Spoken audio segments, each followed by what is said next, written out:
क्या तुमने कभी सोचा है कि अगर इंसान को ऐसा रहस्य मिल जाए जो उसकी पूरी किस्मत बदल दे, तो वह क्या करेगा? एक ऐसा रहस्य जो न सिर्फ उसकी जेबें सोने से भर दे, बल्कि उसकी आत्मा को भी अमरता की ओर ले जाए।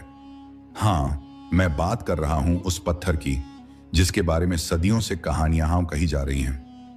पारस पत्थर। कहते हैं कि इसे छूते ही लोहा सोने में बदल जाता है, लेकिन यह तो बस वो है जो तुम्हें हमेशा बताया गया। असलियत इससे कहीं आगे है, कहीं ज्यादा गहरी और कहीं ज्यादा डरावनी।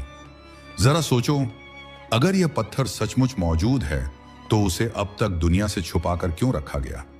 क्यों हर सभ्यता, मिस्र, यूनान, चीन, भारत, हर जगह इसका जिक्र मिलता है, लेकिन यह कभी किसी के हाथों में स्थायी रूप से क्यों नहीं आया? क्या यह सिर्फ मिथक है, या फिर सचमुच ऐसा कोई तत्व है जो इंसान की किस्मत बदल सकता है, मगर उसकी जान भी ले सकता है? इतिहास गवाह है कि जिसने भी इसे पाने की कोशिश की, उसकी जिंदगी रहस्यमय हादसों में खत्म हुई।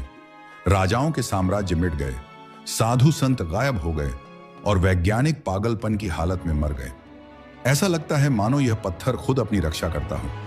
आज मैं तुम्हें इस पत्थर की वो सच्चाई बताने जा रहा हूं जिसे जानकर तुम्हारे पैरों तले जमीन खिसक जाएगी। ये यात्रा सिर्फ ज्ञान की नहीं, बल्कि आत्मा की गहराइयों में उतरने की है। और याद रखना, एक बार तुमने यह रहस्य सुन लिया तो शायद तुम्हारा वापस लौटना मुमकिन ना हो।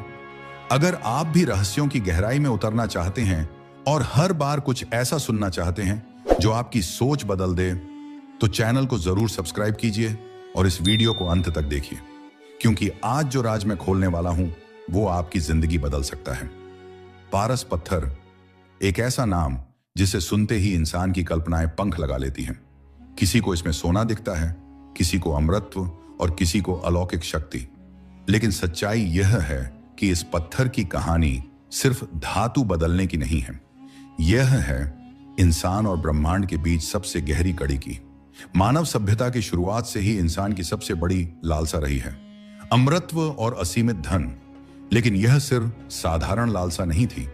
हर सभ्यता के अर्षि, दार्शनिक और सम्राट मानते थे कि कहीं ना कहीं इस ब्रह्मांड में एक ऐसा तत्व मौजूद है जो इन दोनों इच्छाओं को पूरा कर सकता है। भारत में इसे पारस कहा गया, मिस्र में स्टोन ऑफ टर्निंग, यूनान में फिलोसोफर्स स्टोन और चीन में एलिक्सिर ऑफ इमॉर्टैलिटी। क्या यह संयोग है कि पूरी दुनिया की सभ्यताओं ने अलग अलग समय और भाषा में एक ही चीज का वर्णन किया, या यह सब किसी छिपे हुए सच की गवाही है? भारत के ऋग्वेद और अथर्ववेद में सीधे पारस शब्द नहीं मिलता, लेकिन वहां एक ऐसे दिव्य तत्व का वर्णन है